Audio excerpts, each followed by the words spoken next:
Не үшін гречкалық диета? Гречка калориясы аз және гречканың құрамында калий, магний, витамин В1, В6, амин қышқылдар өте көп. Құрамында холестерин, майлар жоқ. Сол үшін бұл диета өте эффективті болып табылады. Гречканы ыдысымызға саламыз. Жақсылап жуып,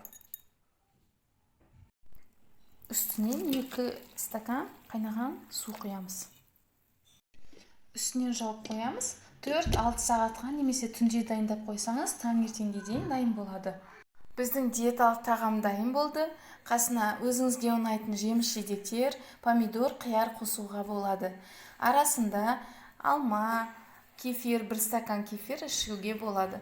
Бұл гречкалық диетаны ұзақ уақыт қолдануға болмайды, организмға зиян тиюі мүмкін. Диетаны біткеннен кейін бірден майлы, қуырылған тамақтарды жеуге болмайды.